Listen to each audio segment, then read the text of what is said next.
Oke, udah kenyang? Udah ngantuk? Ada sesuatu yang hebat ketika kita habis makan ngantuk, karena tubuh kita sedang mengatakan, aku baru saja ingin membongkar materi menjadi energi. Jadi kamu jangan habisin dulu buat ngapa-ngapain ya, duduk aja, dia bilang, atau tidur aja dah, gitu. Enggak, belum juga aku bongkar materi jadi energi udah kamu pakai untuk ngapain gitu. Tubuh kita hebat ya. Dan hari ini juga hadir Mas Herwi di sini, Mas Herwi dengan buku ketujuhnya. Jadi di sini beliau menulis buku, disuruh menulis, dipaksa menulis ya Mas Herwi. Ya Pak, saya nggak ada sukarela. Jadi buku beliau tugas belajar jiwa dan selaras dengan apa yang kita obrolkan tadi. Ada berapa ini? 31 kisah inspiratif tentang misi jiwa. Silakan di situ. Oh, nanti siapa tahu ada cerita di dalamnya itu mirip dengan cerita kita. Oh, ini misi jiwa kita, ngapain sih kita kesini? Jangan sampai kita nggak tahu misi jiwa kita kesini, terus misinya jadi apa? Misinya jadi impossible. Makasih Mas Agi udah buku.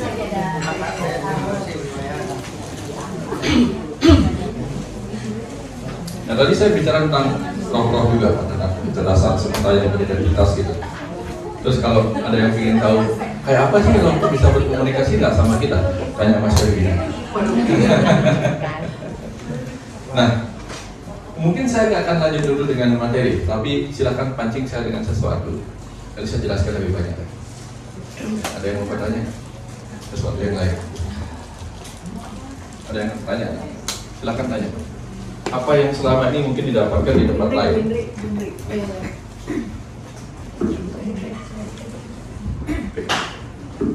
Apa yang mungkin didapatkan di tempat lain dan ingin dipahami dari sudut yang lain, perspektif yang lain, kita coba diskusikan di sini. Siapa? Halo, ya terima kasih Pak Wayan. Saya ada pertanyaan juga sih, dan katanya kalau tadi saya rangkum mengenai pembelajaran kecerdasan semesta itu mencakup juga kesadaran fisik, kesadaran pikiran, dan kesadaran rasa. Yang ingin saya tahu itu dari teori-teori pembelajaran yang Pak Wayan itu, bagaimana caranya kita mempraktekkan di dalam kehidupan sehari-hari. Karena kan kalau sekarang banyak memang pembelajaran mengenai spiritual itu mengarah ke sana, tapi prakteknya kan tidak semudah itu, gitu loh. Apa harus menunggu pengalamannya dulu, gitu, merasakannya dulu, baru sadar, atau ada pembelajaran secara teori? Apa sih yang mesti kita lakukan? Itu aja sih Pak Wayan. Ya. Oke. Terima kasih. Dalam konteks pengajaran agama atau dalam konteks pengajaran kehidupan ini, di Bali itu diajarkan ada beberapa hal. Satu disebut dengan agama atau sabda pramana. Sabda pramana itu artinya apa? Yakini saja sesuatu tentang kehidupan ini berdasarkan apa kata agama, apa kata orang-orang suci. Dulu kita nggak tahu apa-apa, karena kita nggak tahu apa-apa udah yakin aja dulu. Katanya begini, oke, katanya begitu, oke, terima-terima aja dulu. Tapi ada masa di mana kita mulai bertumbuh, kecerdasan pikiran kita mulai bertumbuh, akan kita masuk ke fase yang disebut dengan anumana pramana. Anumana itu berasal dari kata anu dan mana. Mana itu artinya pikiran, anu itu artinya atom, detail. Sehingga di sini kita mulai harus bertanya, karena bertanya itu adalah jalan menuju filsafat. Unexamined life is unworthy life. Dia bilang begitu Socrates. Hidup yang tidak dipertanyakan bukanlah hidup yang berharga berjalan. Jadi mulailah perbanyak pertanyaan agar kita menemukan detail tentang kehidupan ini. Oh, ternyata setelah kupas lebih dalam, kehidupan itu begini. Mulai paham kan? Nah di sini kemudian disebut yakin. yakin, ini kemudian disebut paham, karena kita sudah mendalami dengan detailnya. Berikutnya kemudian ada yang disebut dengan upamana. Upa itu artinya dekat. Pikiran kita dibawa mendekat dengan analogi-analogi sehingga kita tambah mengerti dengan apa yang diceritakan tadi. Kebayang maksudnya? Oh, contoh-contoh. Nah, ini contohnya begini. Oh, iya. Ini upamana. Sehingga kita tambah yakin dengan ini. Jadi kita bisa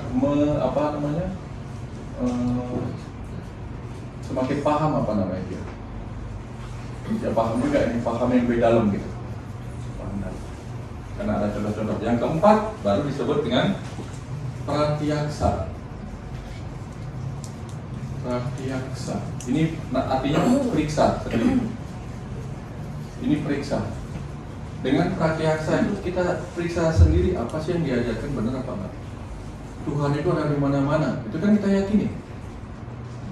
Asyhadu an la ilaha illallah wa asyhadu anna Muhammadar Rasulullah. Tidak Tuhan melainkan Allah dan aku melihat Tuhan di mana-mana. Betul nggak diajarkan begitu? Tapi siapa di sini pernah bersaksi bahwa Tuhan di mana-mana? Pernah melihat? Nggak pernah dong? Tapi mengaku menyebut aku bersaksi, padahal nggak pernah melihat, betul nggak? Itu sebabnya kita harus masuk ke anumana. Oh ternyata di setiap bunga, ini contohnya bunga. Pintar nggak pelukisnya ini? Itu bunga lagi. Pintar nggak pelukisnya? Oke. Pelukisnya pintar. Tapi coba lebih detail lagi. Pernah lihat bunga mawar kan? Pernah cium aromanya? Bunga melati pernah kan? Oke. Pernah lihat bunga matahari, bunga ini, bunga ini. Bagaimana tanah dari bahan tanah yang sama, air yang sama, udara yang sama, cahaya matahari yang sama, bisa terbentuk bunga-bunga beraneka ragam bentuk, warna-warni berbeda, aroma juga berbeda. Siapa ahli parfum yang main di dalamnya?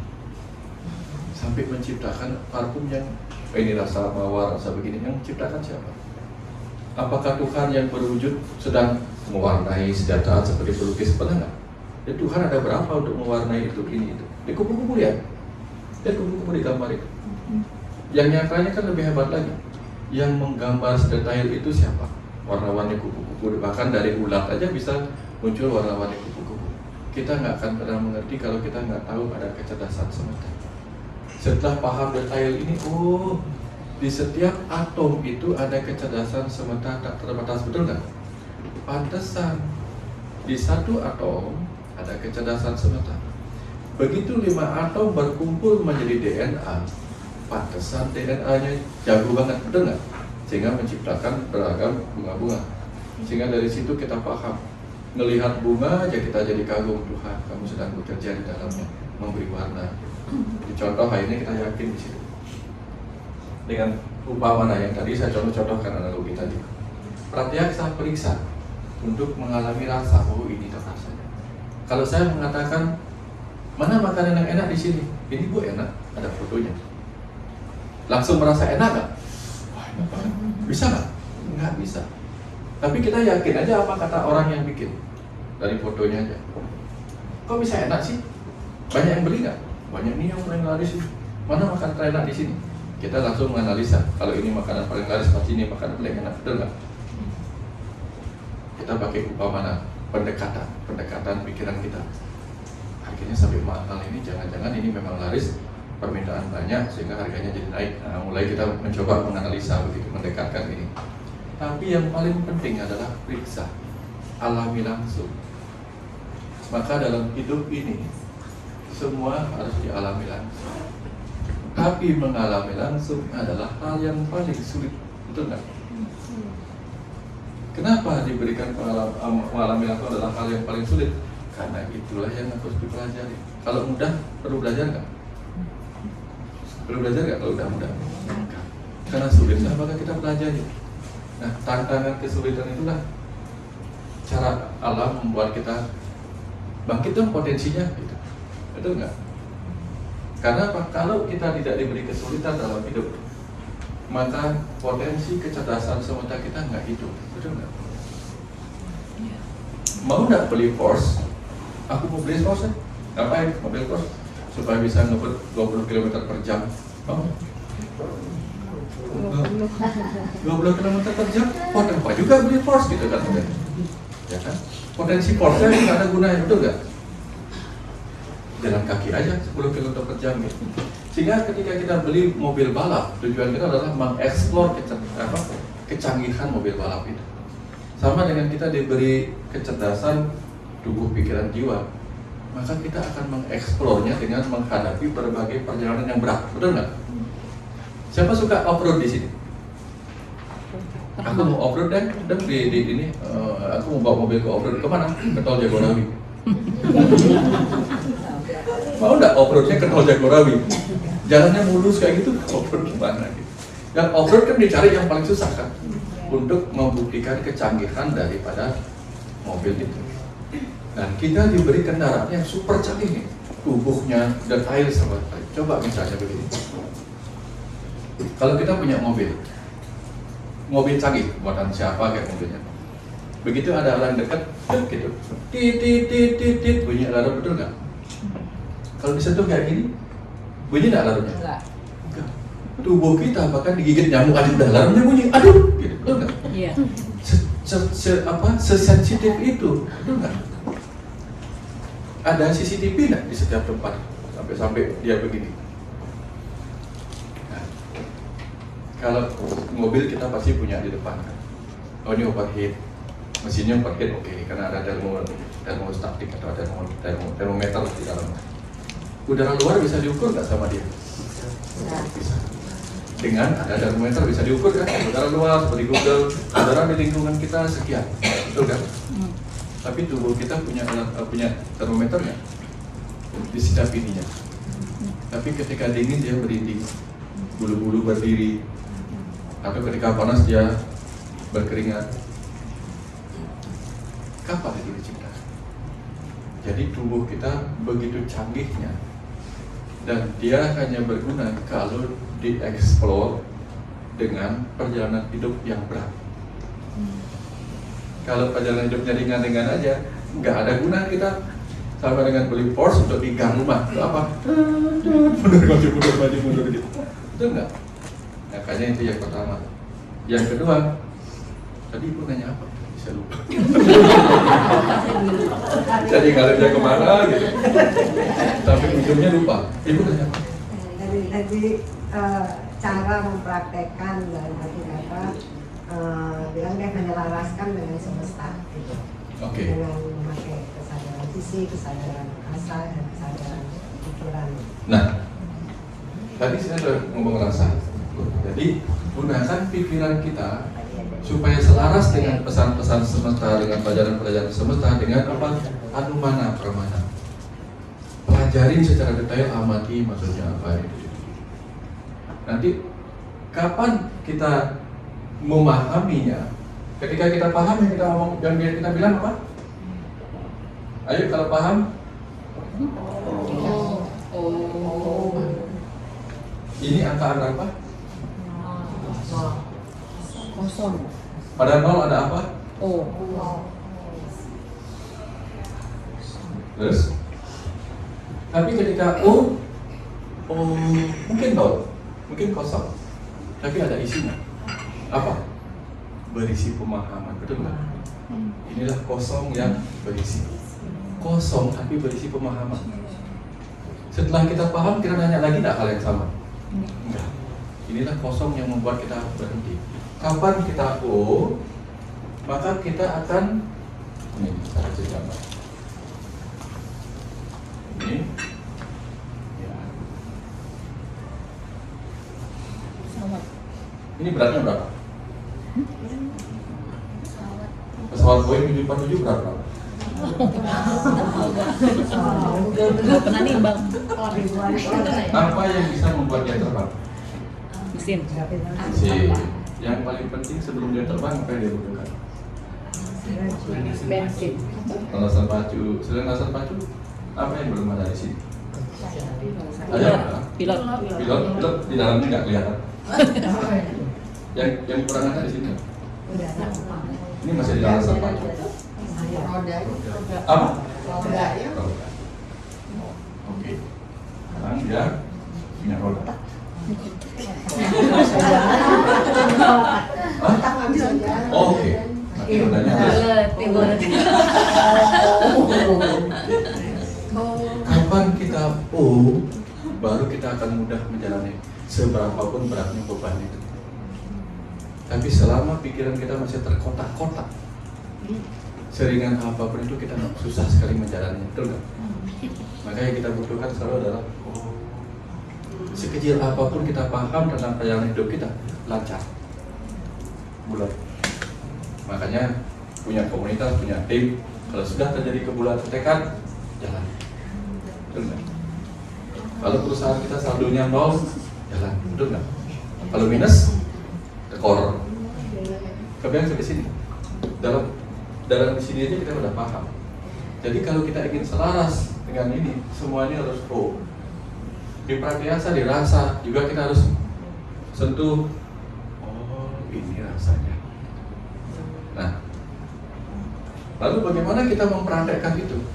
Kapan saja kita ketemu masalah, cari sampai masalah itu membuat kita dalam pengetahuan dan dalam rasa. Oh, itu maksudnya. Oh, ini rasanya. Kebayang ya? Begitu maksud dan rasanya dapat, pasti kita siap menjalani. Betul nggak? Percaya nggak, Bu ya? Kan tadi kita ngobrol-ngobrol juga di sana, Bu ya. Begitu pantas. Oh gitu. Contoh begini, kalau disuruh milih, mending lupa apa ingat? Disuruh milih, mending lupa apa ingat? Hah? Mending lupa ya? Bagus. Tiba-tiba lupa naruh uang di mana? Nanti muncul sendiri. Ya. Atau lebih mending ingat? Atau lebih baik gini, pas ketemu anak orang, ingat anak sendiri. Nah, pas ketemu istri orang, lupa istri sendiri.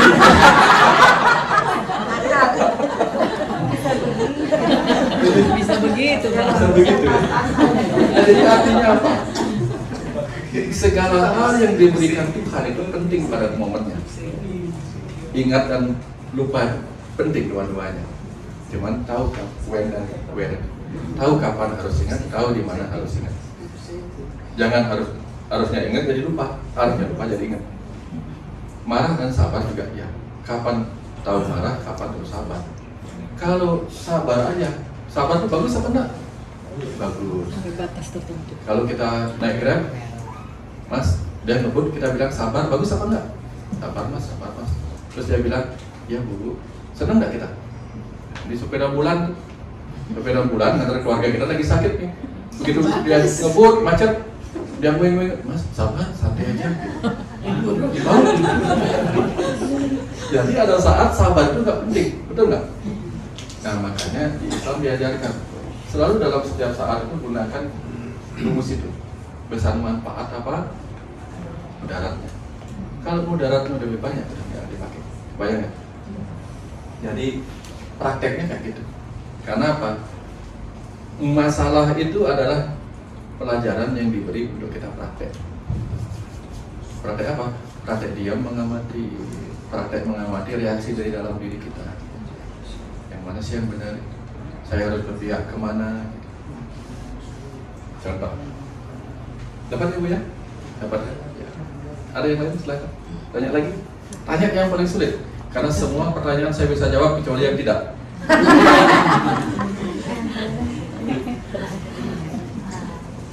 Tadi dengan Risa, mohon maaf sebelumnya Pak, tadi kan ada tentang kosong.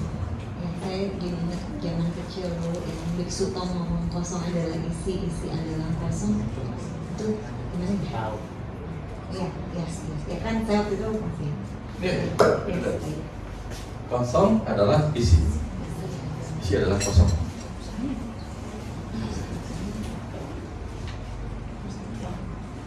Ini kosong apa berisi? Ini kosong apa penuh? Kosong.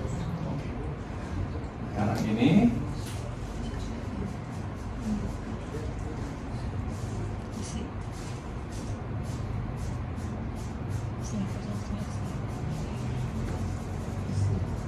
Ini kosong apa penuh? Ya? Apa? Ini kosong apa penuh? Ini kosong apa penuh? Ini kosong, ini penuh. Tapi penuh ini ada berapa ruang kosong di situ? Pada penuh ini ada berapa ruang kosong? Hah? Ini ada ruang kosong nggak? Ya, di luarnya itu. Nah, ini ada ruang kosong nggak? Ada isi nggak? Jadi ini kosong. Ini penuh. Tetap ada. Sekarang saya tanya, ruang kosong ini penuh apa enggak? Penuh dengan apa? Penuh dengan apa? Penuh dengan kekosongan. Oke. Ruang kosong ini, tapi penuh dengan kekosongan. Ini penuh apa kosong? Penuh. Kosong dengan apa? Kosongan. Kosong dengan kekosongan. Dapat sampai sini? Ya. Ini penuh, ini kosong, ini kosong. Dapat? Paham ya tadi? Oke, dari mana? Ada saat di mana kita penuh dengan pertanyaan, tapi kosong dengan jawaban. Ada saat kita, pertanyaan, kita kosong, tapi penuh dengan jawaban. Kosong itu, isi itu kosong. Dapat ya? Thank you, pertanyaan bagus. Saya jarang-jarang ngomongnya. Ya. Saya Nora, nanya lagi Pak Ya. Wayan. Agak loncat kali dari itu soal bukan apa kehidupan setelah kematian. Roh kita setelah meninggalkan tubuh berangkat, lalu di sana itu apakah kita bisa berjumpa dengan orang-orang yang kita kenal? Nggak cuma keluarga maksudnya, atau ada hubungan darah atau perkawinan, apakah bisa berkumpul seperti apa sih Pak gitu, apa ya, kehidupan itu setelah nanti kematian gitu jadi Pak. Terima kasih Pak Wayan. Ada ahlinya di sini, Mas Erwin.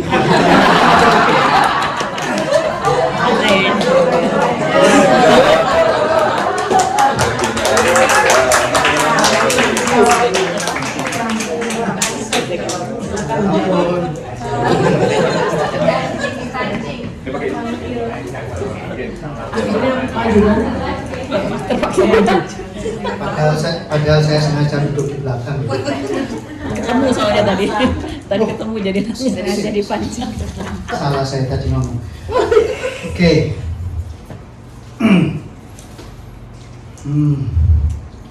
Gini, ini ngomongin kasus dulu ya. Iya, Pak. Apa ngomongin agak. Ya. Saya ditelepon sama pengusaha Semarang, kakak beradik. Mas, papa meninggal. Ini lebih baik dimakamkan di mana ya? Di Semarang ada atau Sandiago Hill? Saya tanya, yang paling memudahkan Anda yang mana? Yang paling memudahkan, yang repotin ya dimakamin di Semarang. Nah, terus kenapa Anda nanya di Sandiago Hill? Emangnya kenapa? Di Sandiago Hill itu sudah ada makam mama, di sebelahnya ada disiapkan untuk makam papa. Terus saya nanya, oke, yang paling memudahkan Anda keluarga nanti berziarah yang mana? Ya kalau dimakamkan di Sandiago Hill. Terus apa masalahnya? Masalahnya Mas, kan papa sama mama itu udah lama pisah, mereka berantem. Ini nanti kalau papa dimakamkan di sebelah mama, mama terima nggak ya? Gitu sering Pak. Terus saya diajak satu orang menengok mamanya yang kemudian 3 hari kemudian meninggal. Ini si anak tanya, bilang ke mamanya, Ma, nanti kalau maaf mama meninggal, nanti mama mau dimakamkan di sebelah papa atau ditumpuk makamnya sama papa. Mamanya nanya, emangnya kenapa? Ya supaya nanti mama ketemu papa lagi di sana. Mamanya bilang, Allah, Di sini aja aku udah nggak mau ketemu, apalagi di sana. Ya, itu kasus-kasus nyata. Ternyata jiwa dan jiwa yang beridentitas dan punya ikatan termasuk romantisme itu cuma di sini loh. Jadi ini saya ngomong dari yang saya ketemuin ya. Jadi setelah meninggal, apakah kemudian misalnya let's say suami istri, terus nanti akan ketemu lagi, let's say ketemu lagi, terus kemudian ketemu, oh kamu suamiku, aku istriku, enggak. Bisa jadi mereka bertemu, tapi bukan kemudian bukan dengan nama lagi, apalagi dengan ikatan tertentu. Cuman, oh ini jiwa yang pernah ada ikatan kerjasama belajar antar jiwa yang erat denganku. Tapi romance itu cuma Hollywood dan Bollywood dan sinetron Indonesia. Drakor. Nggak ada lagi. Tapi yang mengherankan kadang-kadang mereka berdua, dua jiwa ini sudah tidak saling kenal lagi. Terus tapi masih mengenali cucu yang sama. Jadi kemungkinan mereka perjanjian belajar antar jiwanya sudah selesai, tapi tugas belajarnya dengan satu cucu itu masih kurang lebih begitu sih. Apalagi ya, oh sering-sering jealous. Mas, suamiku meninggal, keponakannya yang di Jogja sudah ditemuin, ini pokoknya anakku sudah ditemuin, kok aku nggak pernah dimimpiin sama sekali ya. Nah ya berarti udah nggak cinta lagi sama Anda, gitu. Nah, kadang-kadang perjanjian jiwanya belajarnya udah selesai, ya sudah. Jadi ya sudah. Sementara sama yang lain-lain belum selesai, tapi diteruskan tugasnya tidak dengan tubuh fisik lagi. Jadi mereka masih berkembang di sana, masih bertugas dan belajar jiwa, tapi tidak dengan tubuh fisik lagi dan tidak dengan semua jiwa. Tanpa perasaan, tanpa emosi, emosi, gini ya, saya nggak tahu ini udah habis atau sangat menipis. Saya itu paling senang kalau mendamaikan jiwa antar jiwa. Petikan. Ini Bu, kalau kita berantem nih Bu ya. Ini kalau kita didamaikan susah loh Bu. Ini pribadi dengan pribadi. Ini harapan dengan harapan, kepentingan dan kepentingan, ego dan ego. Apalagi kalau udah harga diri lawan harga diri. Waduh. Tolong disantet itu, nggak apa-apa gue berdosa. Yang penting dia mati. Gitu kalau udah harga diri kan. Tolong dihancurin itu, nggak apa-apa aku miskin, yang penting dia bangkrut. Itu tuh misalnya kan kalau udah harga diri. Tapi begitu nih jiwa sama jiwa, arwah sama arwah. Kalau ketemu, kalau kita masih ketemu gitu misalnya, situ dulu dong yang minta maaf. Kan, lo kan situ dulu yang bikin salah duluan. Nah tapi situ balasnya lebih gede, berarti disitu salahnya lebih gede gitu. Kita suka begitu. Kalau jiwa antar jiwa, begitu ketemu langsung anggaplah salaman. Sorry ya waktu itu. Tidak peduli memandang siapa yang lebih bersalah, dulu lebih bersalah atau lebih besar salahnya. Jadi Bu, kalau Anda saudara, keluarga yang mereka berantem gak selesai-selesai, biarin Bu. Tunggu mereka mati, baru Ibu damaikan.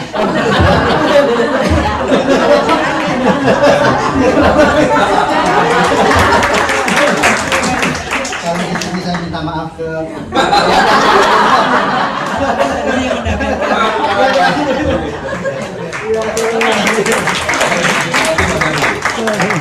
Keterangannya bagus sekali dan saya setuju sekali. Bahwa apa?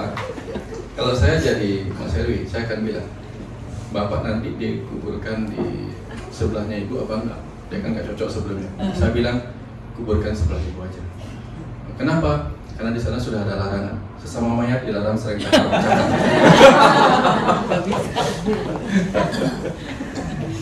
Oke, Mas Heri sudah bikin buku seperti itu, silahkan dibaca. Tapi saya mau memberi perspektif lain, boleh ya?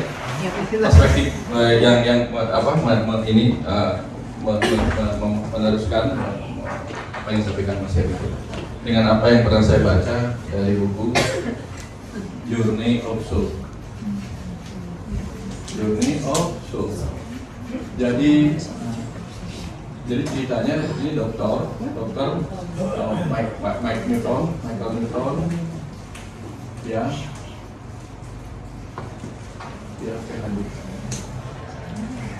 dia meneliti pasien-pasien tanpa sengaja, klien-kliennya tanpa sengaja, kemudian dia teliti karena mengalami penyakit yang nggak sembuh-sembuh.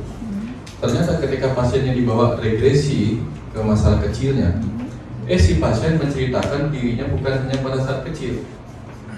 Si klien ini menceritakan dirinya bahkan pada saat dia meninggal, sudah pada saat meninggal. Bukan hanya pada saat meninggal, bahkan pada saat di sini, jeda antar kehidupan.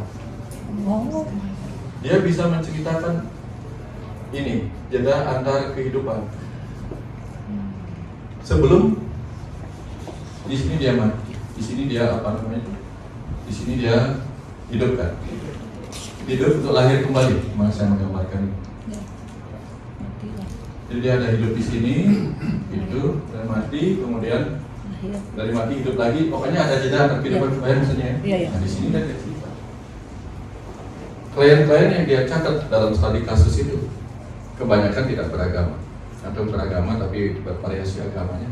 Tapi kemudian menceritakan pengalaman yang sama yang baru pertama kali dia dengar.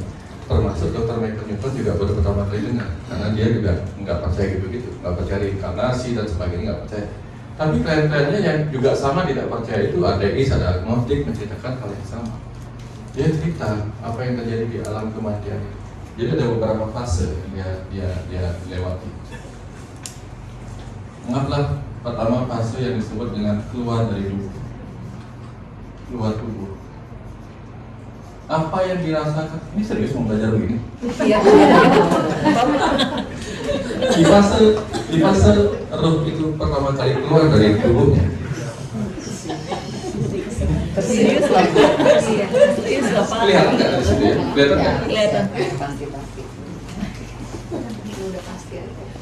Tangan saya ini roh, tangan saya roh. Saya adalah roh yang nggak berwujud. Ini tubuh fisik saya. Ya. Nah, ketika sang roh itu keluar pertama kali dari tubuhnya, dia membawa apa yang disebut dengan pancamaya kosa. Kosa yang pertama yaitu anamaya kosa, tubuhnya dia tinggalkan di situ. Nah, dia keluar. Ini keluar dari tubuh. Ini tubuh yang mati, gitu. Kemudian begini, gitu. Ini rohnya keluar. Ya, anggap roh ya, anggap begini ya. Roh aja anggap ini psikologi keluar. Tapi dia membawa 4 lapisan lain daripada apa yang dia dapatkan sebagai memori-memori di kehidupannya. Yang pertama disebut dengan ini anamaya kosa ya. Anamaya kosa, lapisan maya dari tubuh. Kemudian pranamaya kosa, manomaya kosa, manomaya ya, manomaya kosa, wijenana maya kosa, ananda maya kosa. Ananda itu artinya kebahagiaan, wijenana itu artinya pengetahuan atau kebijaksanaan, mano itu artinya mana, pikiran, prana itu artinya energi, ana itu artinya tubuh. Dapat ya di sini ya? Pada saat roh itu keluar pertama kali dari tubuhnya, karena tidak ada lagi sensasi daripada saraf yang terkonek sama tubuhnya, dia nggak ngerasain sakit apapun. Bayangin, coba saya main-main sekarang, saya pukulin ini, sakit nggak di situ? Rasa nggak di situ? Ya, kayak gitu rasanya. Sesuatu terjadi pada tubuh tapi tidak dirasain karena apa? Sudah terpisah. Dia keluar dari situ. Pada saat keluar dari tubuh, dia membawa ini, manomaya kosa, pranamaya kosa. Manomaya kosa, pikiran dan perasaan yang sangat tipis sebagai pembungkus sang roh. bisa membuat sang ruh melekat pada kehidupannya. Jadi orang-orang yang tidak tulus, tidak ikhlas berangkat, dia masih membawa ketidakikhlasan yang tersimpan dalam memori Manomaya Kosa. Maka itu yang menyebabkan sang ruh begitu keluar dari tubuhnya berada dalam kondisi dilematis. Keluar dari tubuh, yang terjadi apa? Dilema. Saya tetap berdiam di alam manusia itu atau meneruskan diri ke alam saya sendiri, alam cahaya, karena saya mau berenergi. Kalau berdiam di alam manusia itu artinya nara, nara sumber, nara pidana, nara apa lagi? Narika, neraka. Jadi alam manusia ini alam neraka. Kalau dia berdiam di alam manusia itu, setelah dia keluar dari tubuh ini, roh keluar dari tubuh ini, sudah keluar. Tapi dia terjebak pada alam manusia itu. Di sana dia tidak bisa ngapa-ngapain. Keliling-keliling di seputar tempat dia mati, lihat saudaranya nggak melihat dia. Dia teriak-teriak, ya aku baik-baik saja. Saudara-saudara nggak dengar. Kayak gitu masih lihat, nggak ada yang dengar. Seakan-akan dia berada di alam yang gelap gulita. Ada penyesalan dan sebagainya, terutama kalau dia melakukan tindakan-tindakan suicide, mengakhiri hidupnya sendiri. Dilema itu. Dilema inilah yang digambarkan bagaikan seseorang berjalan di titian serabut di belah 7 atau jembatan Siratul Mustaqim atau yang di Bali disebut titi ugal lagi. Titi ugal lagi dia goyang-goyang yang membuat kegoyangan itu bisa membuat dia jatuh ke alam neraka karena dia melekat pada ini. Atau dia ikhlas melepaskan ini. Saya jalan aja. Makanya berbagai agama itu mengajarkan sang ruh itu begitu keluar dari tubuh udah tinggalkan. It's over. Semua harus kamu tinggalkan. Pergi aja sudah. Nggak memikirkan ketertarikan ini itu lagi. Lupakan. Pasrah mendalam, mengalir bersama aliran sang waktu kemana di bawah. Dan dia pergi. Kalau dia terjebak di situ ya udah tayangan aja.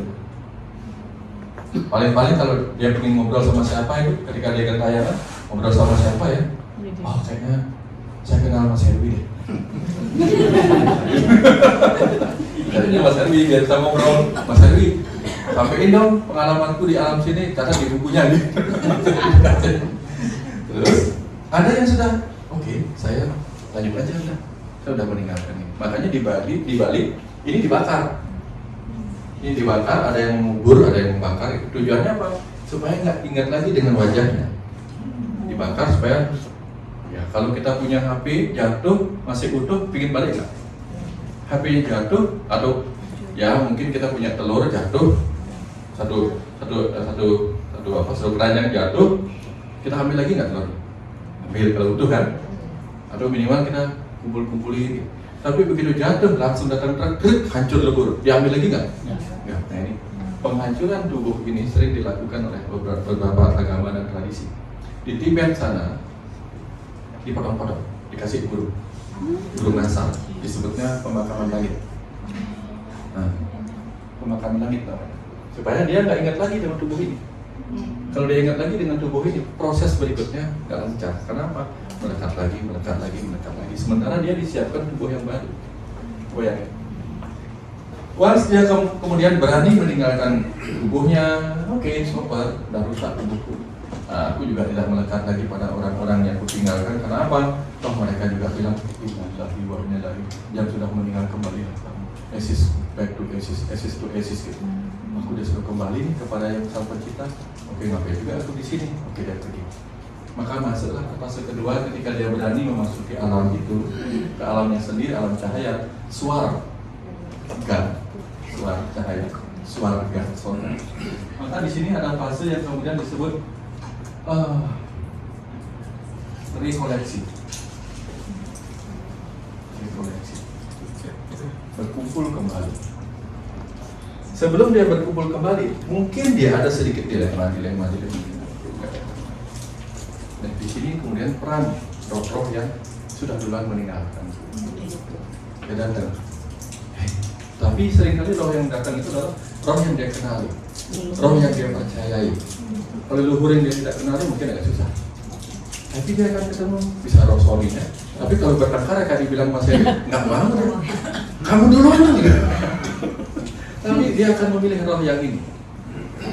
Ya, roh yang kira-kira membuat dia merasa nyaman, sudah duluan di situ. Sama kayak kita misalnya, saya datang ke sini jemput, kadang-kadang aku dijemput Pak Cahya, atau dijemput Mbak Eni atau gimana gitu. Kenapa? Karena saya pasti nyaman dijemput orang yang sudah duluan di sini dan kenal tempat itu. Kita akan ditemui oleh orang ini. Tapi apakah saya akan terus bersama orang yang menjemput saya, roh yang menjemput saya? Enggak. Setelah rekoleksi sejenak, disambut roh-roh leluhur dan sebagainya yang membuat kita nyaman, udah kita ngumpul sejenak. Ngumpullah kita dengan roh-roh yang, bahkan roh-roh yang mungkin sudah turun kembali. Versi buku ini dia menceritakan. Digali terus pertanyaannya sama Dr. Michael Newton. Dia bilang, oh bisa, roh itu bisa membelah diri. Bisa membelah diri menjadi entitas. Maka roh yang sudah turun kembali pun bisa kita temui di sana. Dalam wujudnya yang pernah kita kenal, walaupun dia sudah lahir jadi bayi gitu misalnya. Versi tadi kasus itu. Oke. Rekoleksi di situ. Nah, setelah itu udah dia merasa ini, ya. Udah 3, diajak rekoleksi, berkumpul kembali, adaptasi.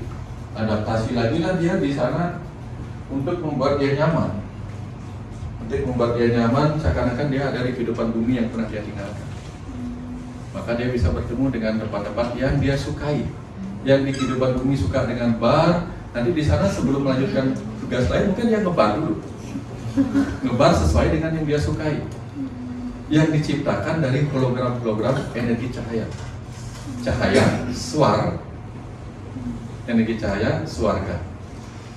Sehingga kemudian di alam surga itulah dia mendapatkan kebahagiaan-kebahagiaan yang sangat sifatnya sementara. Karena dia bisa menciptakan, aku nyaman loh di surga yang seperti ini, seperti ini, seperti ini gitu. Ya kalau surganya lagu dangdut sementara sukanya Ebit nggak kamu, betul nggak? Surganya pasti sesuai dengan apa yang dia sukai. Maka surga orang muda itu beda-beda, rasa membahagiakan itu beda-beda. Kenapa dibuat situasi adaptasi? Supaya dia semakin melupakan dunia yang pernah dia tinggalkan. Karena dia harus berproses. Nah, setelah dia bisa beradaptasi, masuklah kemudian dia kepada fase yang disebut fase apa namanya itu? Fase kontemplasi lah. Di situ kemudian dia diajak masuk ke sebuah ruangan. Mungkin ada penggambaran jadi zaman kami. Masuk ke sebuah ruangan, lalu di sana dia berhadapan dengan layar. Layar yang menunjukkan apa yang terjadi pada dirinya sejak lahir sampai mati. Untuk menimbang, untuk menilai dirinya sendiri. Bukan ada orang lain yang itu kamu salahnya.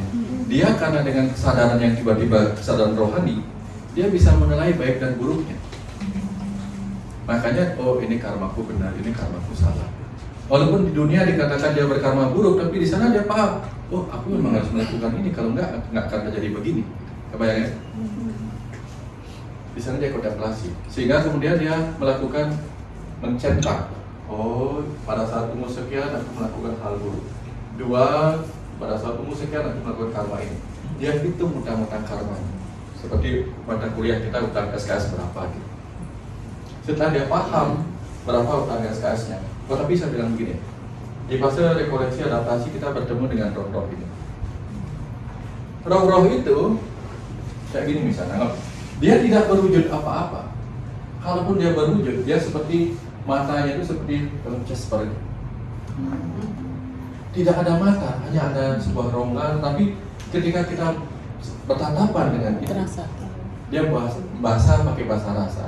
Tatapan kosong tapi penuh berisi. Dia bisa, oh kamu dulu di kehidupan lalu kamu jadi si A ya. Kok aku nggak mengenal kamu sih di kehidupan berikutnya sebagai si B? Tapi dia bisa mengenal semua kehidupan kawan karibnya yang dulu pernah jadi A, B, C, D dan sebagainya. Kok kita nggak ketemu sih?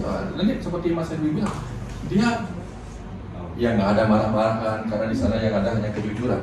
Kita nggak bisa bohong. Karena apa? Yang bisa berbohong itu kan pikiran kita. Pikiran kita A, ngomongnya B, itu bisa berbohong. Di sana nggak bisa. Isinya, dia dicek langsung isinya. Ngomong A ya, nggak ada ngomong lagi kan? Apa yang ada di filenya itu yang terbaca. Jadi sekarang boleh aja kita bohong. Aku nggak pernah sih selingkuh. Di sana, Masih tahu. Tinggal bilang aja ke sana, ternyata kamu selingkuh. Aku sengaja nggak bilang, kan kamu juga nanti tahu.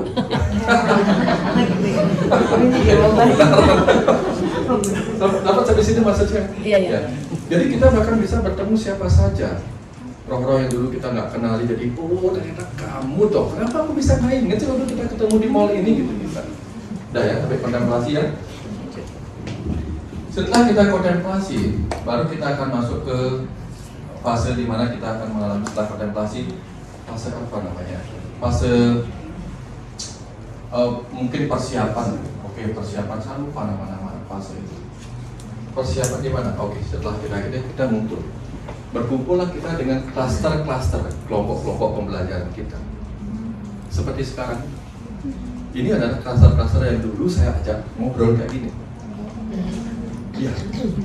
Sekarang ketemu lagi untuk ngomongin ini. Dulu di sana ngomonginnya. Nanti di tanggal sekian nanti kita ketemu lagi untuk mengingatkan bahwa kita pernah gini. Supaya ingat, oh ini. Nah, nanti dia ketemu klaster-klaster yang sefrekuensi. Makanya sering disebut lapisan-lapisan surga dan sebagainya begitu. Sefrekuensi kita di sini untuk apa? Untuk sama-sama belajar.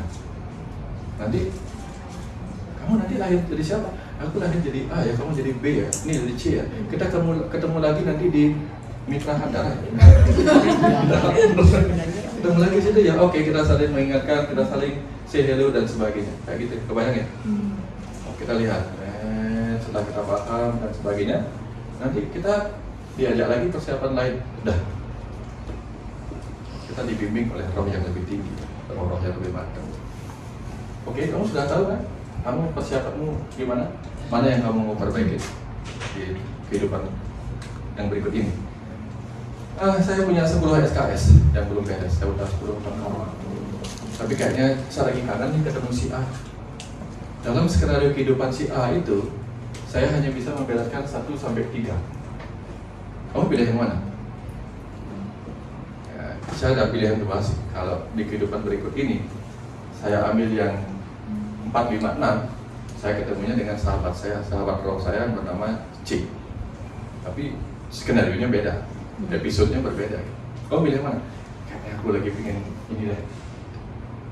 Saya pakai ini ya, tentang karma ini dulu ya, kehidupan ini. Maka kita dikasih tahu, oke, kalau gitu kamu lahir dengan ini. 2 roh itu mungkin, roh A dan B. Ini kerjanya yang tadi baru. Ini mau lahir. Ini lahir di Gresik, ini lahir di Tuban gitu misalnya, atau di Bekasi atau di mana gitu. Nanti ketemu ya di umur sekian ya, oke. Nah, dua-duanya bersama roh nih. Maka dia menunggu kapan akan lahir bayi yang akan mereka tempati. Tergantung nih bayi, tergantung si roh ini. Kalau rohnya matang, bayinya sudah selesai, sudah terbentuk, sudah keluar baru datang. Tapi kalau rohnya roh muda, tumen-tumennya punya bayi baru lagi, nungguin di situ. Sama kayak orang tumen-tumennya punya mobil inden, lalu ditungguin di pabriknya, gimana sih proses bikinnya gitu. Tapi yang bos-bos yang udah biasa punya mobil, begitu ada mobil keluaran baru nih bos, yaudah order 1. Gitu. Dia nggak ngurus kapan datangnya. Kalau yang tumen-tumen punya mobil, perbaikan garasi dan sebagainya sudah persiapan dari lama nih, ditengok-tengok lagi. Udah bagus nggak sih rakitannya? Gitu. Kebayang maksudnya? Makanya banyak orang yang muda itu sering-sering mengunjungi tubuh yang akan menjadi tempatnya. Belum selesai aja udah tengok-tengok, makanya ada yang masuk ke tubuhnya di usia 40 minggu kehamilan atau berapa gitu. 40 minggu udah lewat, 40 hari gitu misalnya udah masuk. Ada lagi yang udah lahir aja baru dimasukin. Sebagiannya kemudian apa? Ngobrol aja mereka berdua. Ngobrol sesama roh, tapi sudah terkonek. Bluetooth-nya sudah terkonek. Konekkan orang. Tiba-tiba tit. Ada apa nih? Ibuku bertengkar, lagi hamil bertengkar. Bahaya nih.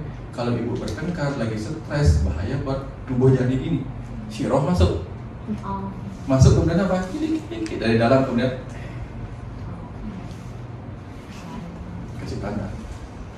Atau kadang-kadang setelah dia lahir pun, kalau pernah punya bayi kan tahu. Begitu dia lahir, ibunya lagi stres. Tiba-tiba si roh itu akan kilik-kilik si bayi sehingga bayi senyum sendiri gitu. Ngelihat ibunya lagi mandangin bayi, anaknya tersenyum. Stres hilang. Pernah nggak ngerasain ini? Pernah? Iya. Ini dimainin sama si dokter. Itu situasi di mana ini cerita tentang kelahiran kembali. Udah persiapan, udah masuk ke dalam bayi dan tapi begitu kita masuk ke dalam tubuh bayi, si roh kehilangan ingatan. Kenapa? Terjadi benturan dengan material sehingga dia kehilangan sebagian besar dari ingatan-ingatannya. Tapi ingatan-ingatan itu bisa sesekali melintas keluar. Apa yang sudah pernah dia lihat sebagai kalau film apa namanya? Trailernya udah pernah dia lihat gitu. Ada ekstranya udah pernah dia lihat. Nonton film A, film B nya udah kelihatan ekstra. Nah, tiba-tiba melintas. Deja vu. Iya, deja vu. Kok kayaknya aku pernah kayak gini. Deja vu.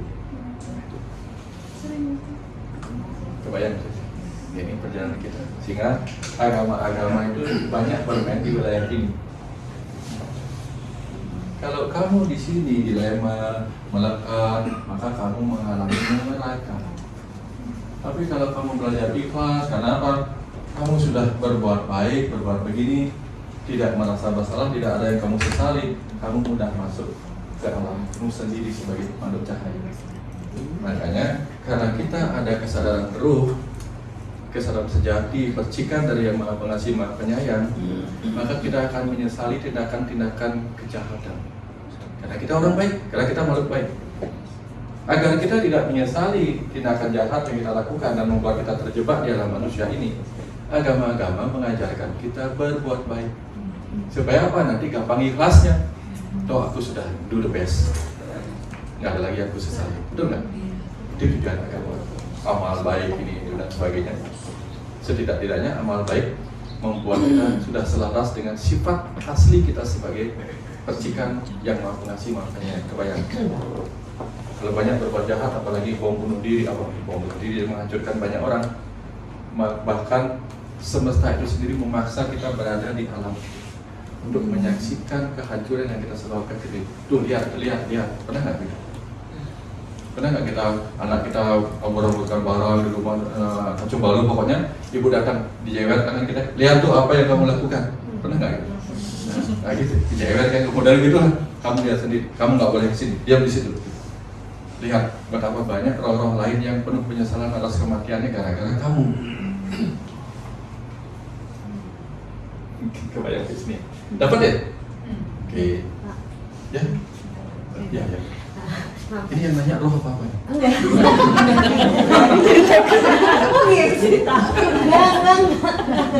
Enggak. Maksud saya namanya rohani. Enggak. Kan kalau di yang saya tahu nggak banyak yang saya tahu, kayak 4 bulan itu kita hamil itu ditiupkan roh. Ya, pada saat kehamilan 4 bulan. Jadi tadi Bapak menceritakan bisa kok rohnya milih nanti masuknya itu gimana ya maksudnya? Ya kalau udah lahir misalkan, atau mungkin ini ya saya ya maksudnya kayak nanti nunggu segini baru bisa masuk gitu, bisa gitu atau kan memang harus 4 bulan, kan ada keterangan 4 bulan itu kita di 4 bulan 14 minggu kan 4,1 lagi.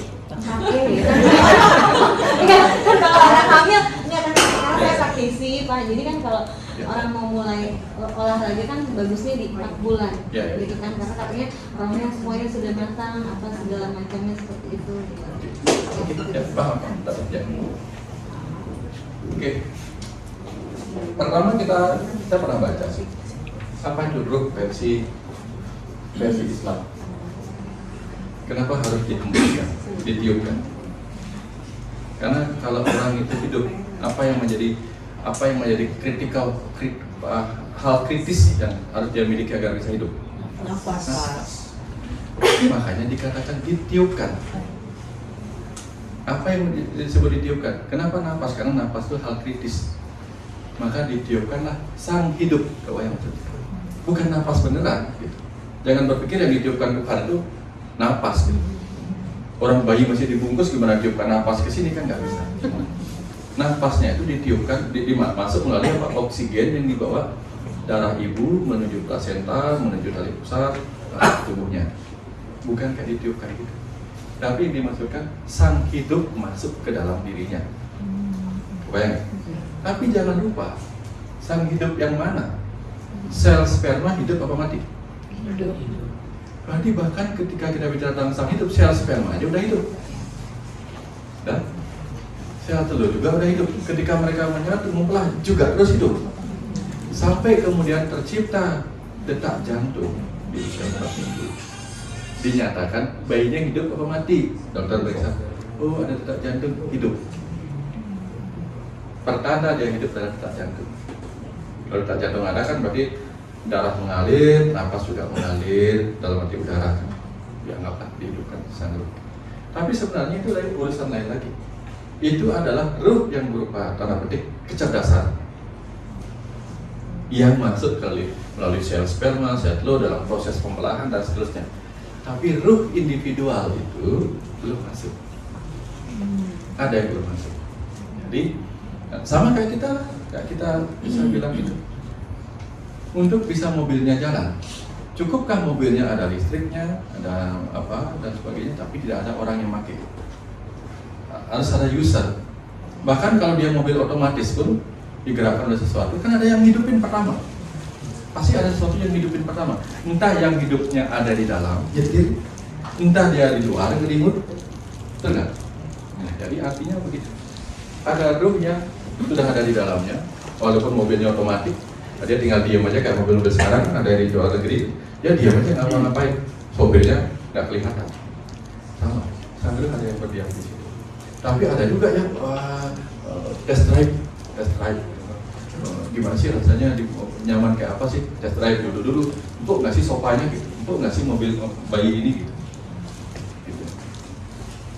Jadi contoh bagaimana kapal sang ruh itu bisa ini berdasarkan apa yang dilakukan. Tapi rata-rata kebanyakan ruh itu masuk segera. Tapi kalau enggak, buat apa juga saya nunggu 9 bulan. Toh juga dia bisa hidup dengan sendirinya dengan energi yang dia dapatkan dari ibunya.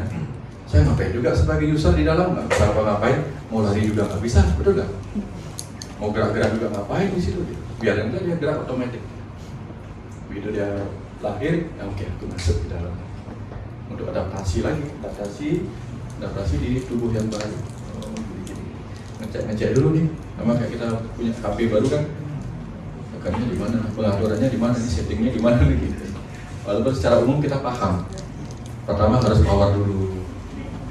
Kalau powernya lagi off, gimana makainya? User ada powernya off, nggak bisa juga. Kebayang maksudnya? Silakan.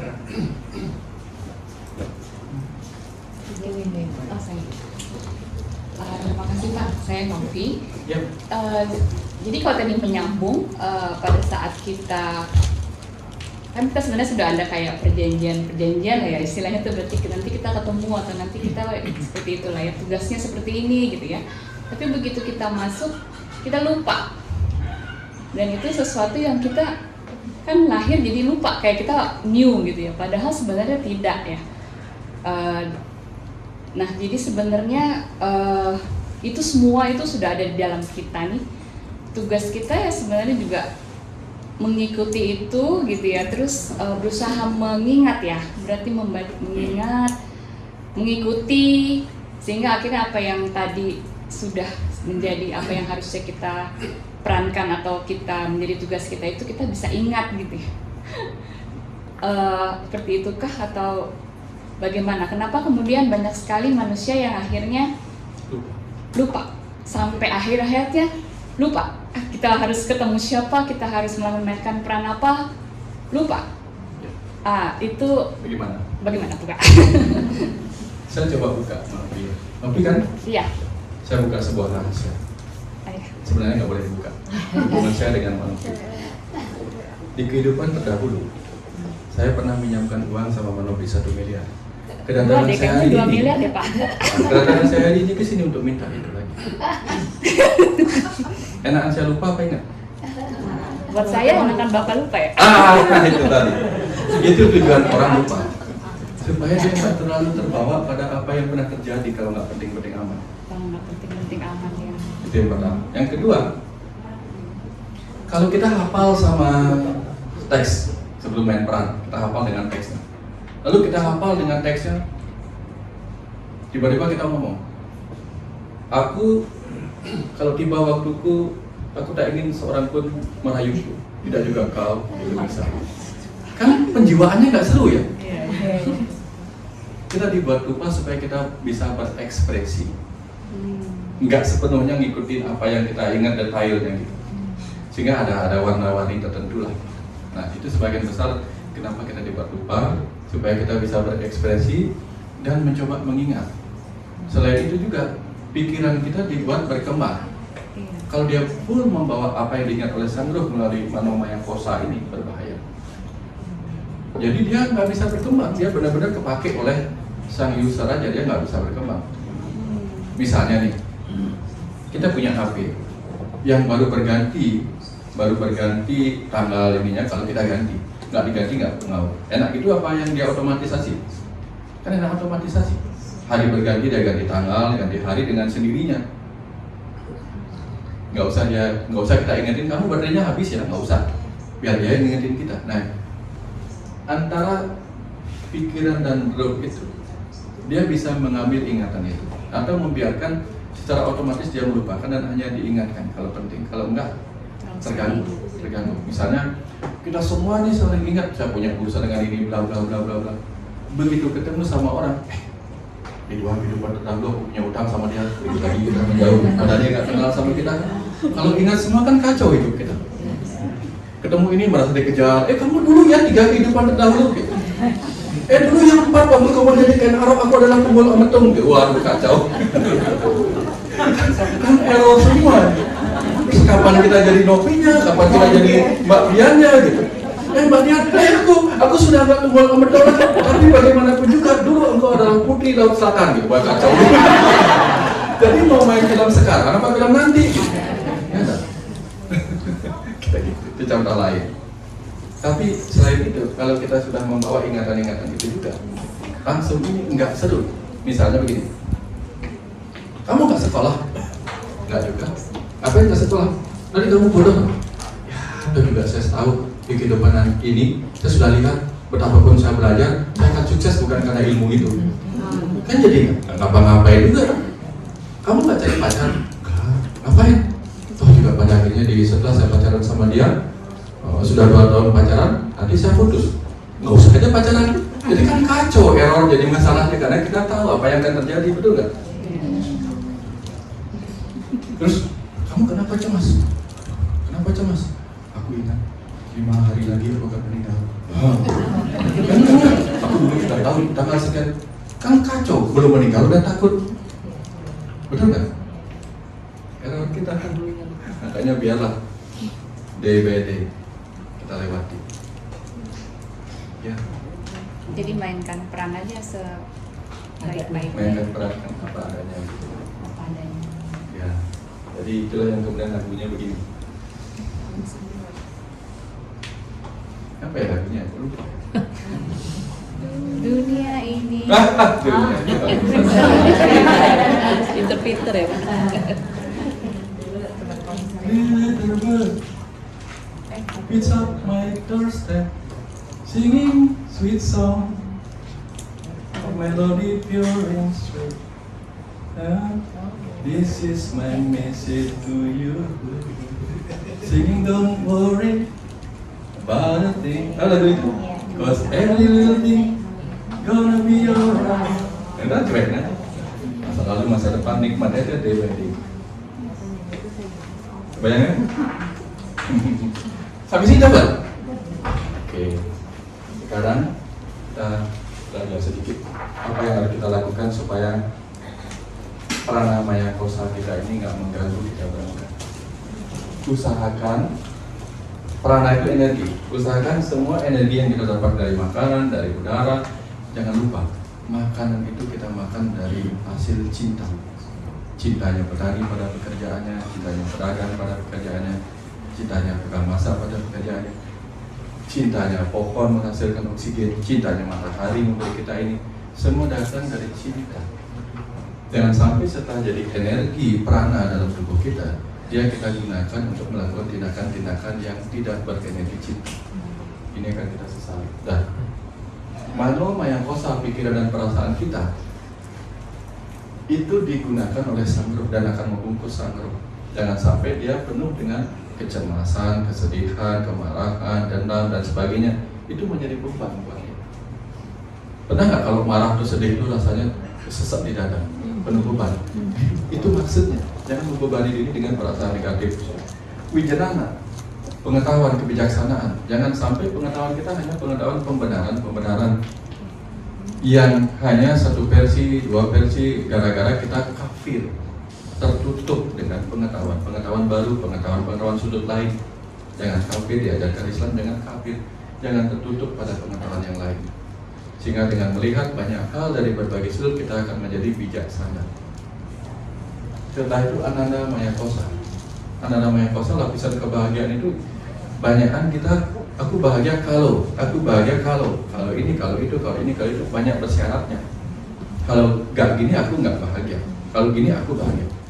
Diajarkanlah kita, bebaskan dirimu supaya bahagia tanpa syarat. Pokoknya bahagia aja, selalu punya cara untuk bahagia. Ya, kemarin saya cerita tentang tentang segelas air, segelas madu. Tiba-tiba madunya dimasukin sama lalat, yang dibuang apanya? Lalat. Begitu kita punya segelas air, kemasukan lalat, yang dibuang apanya? Lalatnya, bukan airnya. Kenapa? Madu terlalu berharga untuk dikalahkan hanya oleh lalat. Tapi air, oke, kita buang aja, kalau ada air lain. Tapi kalau air itu, segelas air itu kita miliki di gurun pasir, kemasukan lalat, yang dibuang apa? Karena air sangat berharga di sini. Maksudnya apa? Ada saat dimana kalau ada lalat-lalat lain datang yang tidak kita sukai, udah abaikan saja. Ada banyak bagian dari hidup kita penuh dengan madu, manis, betul nggak?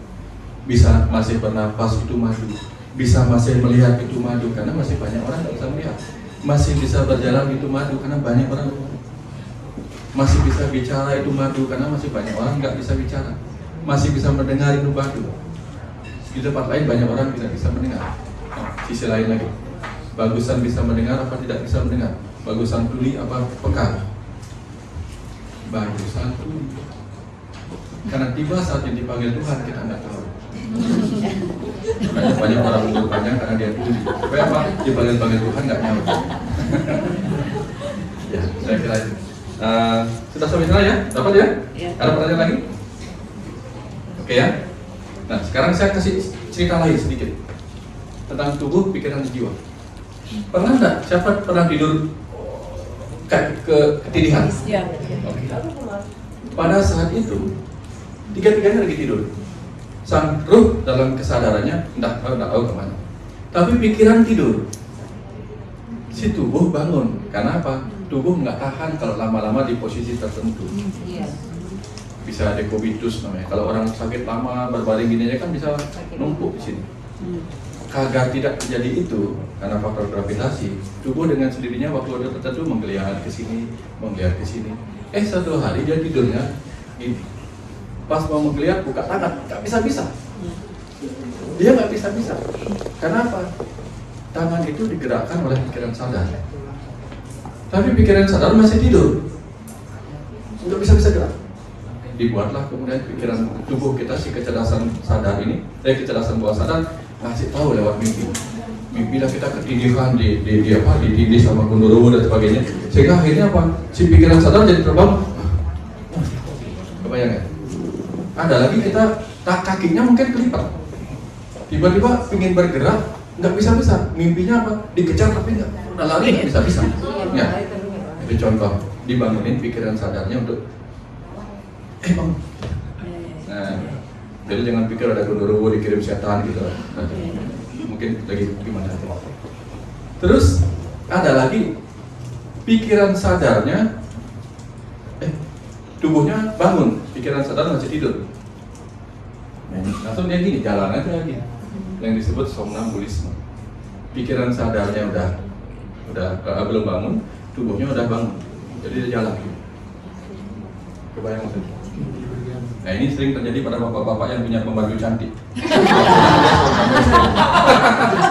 Jadi Bapak salam tidur kemarin nggak tahu mimpi apa gitu.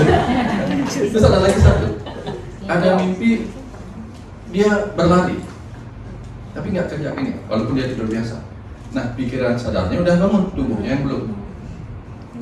Jadi tubuh dan pikiran sadar harus connect, sehingga apa? Tubuh bergerak sesuai dengan apa yang bergerak.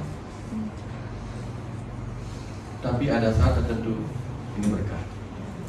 Tubuh ini digerakkan bukan oleh pikiran, kehendak pikiran, bukan oleh kehendak tubuh, tapi kehendak sang roh.